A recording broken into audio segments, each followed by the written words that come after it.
अब आम आदमी को समर्थन बाकी इंडिया ब्लॉक के एलाई से भी मिलता हुआ नजर आ रहा है, लेकिन बीजेपी की तरफ से ये कहा जा रहा है कि आखिरकार उन्हीं के अपने नेता जो अंदरूनी जहां तक करप्शन है यानी कि भ्रष्टाचार है उसी को एक्सपोज करते हुए नजर आ रहे हैं। जो केजरीवाल जी के सहयोगी 2010 से रहे हैं उनकी आत्मा जाग गई है और उन्होंने भ्रष्टाचारियों का साथ छोड़ने का प्रयास करा है। केवल एक व्यक्ति है जिसका ज़मीर अभी तक नहीं जागा और वो है माननीय मुख्यमंत्री Arvind Kejriwal ji.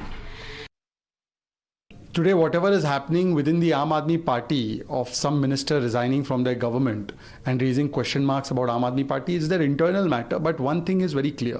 We stand vindicated about the political conversion of Aam Aadmi Party and Arvind Kejriwal, which we have seen in Ram Leela Maidan itself. Started off as India against corruption. Today, they are India Alliance of Corruption. Now, they must explain the reason why after all of this, they continue shamelessly to run the government of Delhi from inside Tihar jail. Instead of answering this question, they are saying Dabav and Prabhav. Dabav, Prabhav ne, it is the swabhav of Aam Aadmi Party because of which Yogendra Yadav, Prashant Bhushan, Kumar Vishwas, Mayank Gandhi and many other leaders have left. Have they all left because of Dabav or Prabhav? They have left because of your changing swabhav. पूरी तरह से आम आदमी party घोटालेबाजी भ्रष्टाचार में लिप्त है। उनकी ही पार्टी के नेता व मंत्री ने इस्तीफा देकर आम आदमी पार्टी की भ्रष्टाचार में लिप्तता की पोल को खोल दिया है। पूरी की पूरी पार्टी एक नेक्सिस माफिया की तरह उग्राही करती है और उस उग्राही से किस तरह गोवा के चुनाव में पैसा खर्च करती है ये अब स्पष्ट हो चुका है। देखिए, मुझे लगता है अरविंद केजरीवाल जी और उनकी पार्टी के साथ जो चल रहा है तो इस देश में एक स्वतंत्र लोकतंत्र है और स्वतंत्र न्यायपालिका है और मुझे न्यायपालिका पे भरोसा है। मैं ऐसा मानता हूं कि भारत में अरविंद केजरीवाल जी के साथ न्याय होगा और न्यायपालिका पे उन्हें भरोसा रखना चाहिए। सब्यसाची हमारे साथ लाइव जुड़ रहे। Good morning to you Sabyasachi. आखिरकार अगर एक मंत्री ने और जो 7 जितने वो पद संभालते हुए नजर आ रहे थे, मंत्रालय संभालते हुए नजर आ रहे थे, अगर इतने बड़े नेता आम आदमी पार्टी छोड़ देते और वो भी भ्रष्टाचार के आरोप लगाते हुए अपनी ही पार्टी पर, तो ये क्या दर्शाता है?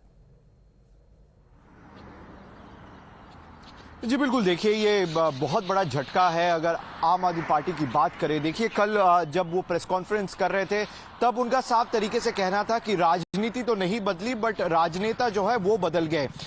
ये सीधे तरीके से जो निशाना था वो आम आदमी पार्टी के ऊपर था। जिस तरीके से शराब घोटाले मामले में लगातार जो गिरफ्तारी हुई है, हमने देखा है मनीष सिसोदिया, फिर मुख्यमंत्री अरविंद केजरीवाल, फिर संजय सिंह गए, अभी संजय सिंह बाहर आए हैं, तो उनका साफ तरीके से ये कहना है कि जो पार्टी एक समय एंटी करप्शन पार्टी कह रही थी वही पार्टी इस वक्त जो है करप्शन में लिप्त है।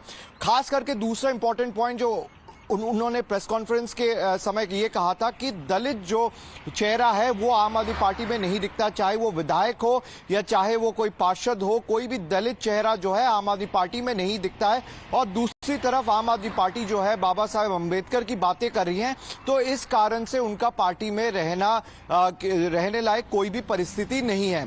खास करके देखिए कल सौरभ भारद्वाज ने भी इस पे बात करते हुए ये कहा था कि जो नेता जो रिजाइन किए हैं उनके ऊपर कहीं ना कहीं एनफोर्समेंट डायरेक्टरेट का दबाव था, प्रेशर था, जिसके कारण उन्होंने जो है वो रिजाइन किया है और आने वाले वक्त में वो भाजपा से जुड़ सकते हैं। देखिए आम आदमी पार्टी लगातार भाजपा के ऊपर जो है ये आरोप लगा रही है कि भाजपा लगातार ये कोशिश कर रही है कि आम आदमी पार्टी के जो विधायक हैं उनको कहीं ना कहीं बीजेपी में शामिल करे और सरकार दिल्ली में गिरा दे। तो ये जो आरोप है ये लगातार तमाम जो आम आदमी पार्टी के लीडर्स हैं उनके तरफ से लगातार सामने आ रहे हैं। कई आतिशी ने दोबारा ये बातचीत कही थी जहां पे लगातार उन्होंने कहा था कि बीजेपी की तरफ से आम आदमी पार्टी को तोड़ने की कोशिश की जा रही है और विधायकों को अप्रोच किया जा रहा है और पैसों की ऑफर भी दी जा रही है। और बीजेपी की तरफ से ये कहना है सब्यसाची कि आखिरकार उनके अपने ही लोग उन्हीं का खुलासा करने में लगे हुए हैं कि अगर इतनी करप्शन और भ्रष्टाचार है, क्योंकि इसी मुद्दे को लेकर जो पार्टी की शुरुआत हुई थी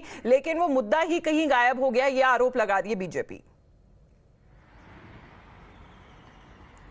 जी बिल्कुल, आपने सही कहा। देखिए, बीजेपी का लगातार ये कहना है कि जो लोग आम आदमी पार्टी में डे 1 से थे वो लोग कहाँ हैं।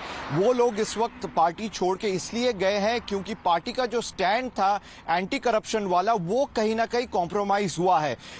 जिस नेता ने हम रिजाइन किया, कल हमने देखा उनके तरफ से भी यही बयान सामने आया है कि जो पार्टी एक समय में एंटी करप्शन पार्टी होने का दावा कर रही थी वो इस वक्त पूरी उल्टी हो चुकी है। तो कहीं ना कहीं लगातार भाजपा इसी पे बयान दे रही है कि आम आदमी पार्टी के जो खुद विधायक है या उनके जो पहले के जो नेता है, चाहे प्रशांत भूषण हो गए या तमाम अलग नेता हो गए, उनके तरफ से ही लगातार आम आदमी पार्टी के ऊपर आरोप लगाया जा रहा है कि आम आदमी पार्टी जो है करप्शन में शामिल है, अपना जो एंटी करप्शन स्टैंड था वो कहीं ना कहीं भूल चुकी है। तो इस कारण के वजह से जितने तमाम जो फाउंडिंग मेंबर्स थे आपके, वो कहीं ना कहीं साथ छोड़ते हुए नजर आ रहा है। वहीं पर आम आदमी पार्टी के जो बड़े मंत्री बताए जाते हैं और केजरीवाल कैबिनेट के जो हिस्सा थे, कम से कम कितने मल्टीपल प्रोफाइल्स वो हेड कर रहे थे, उन्होंने अपना इस्तीफा दे दिया। आर के आनंद बने रहिए हमारे साथ। सब्यसाची एक और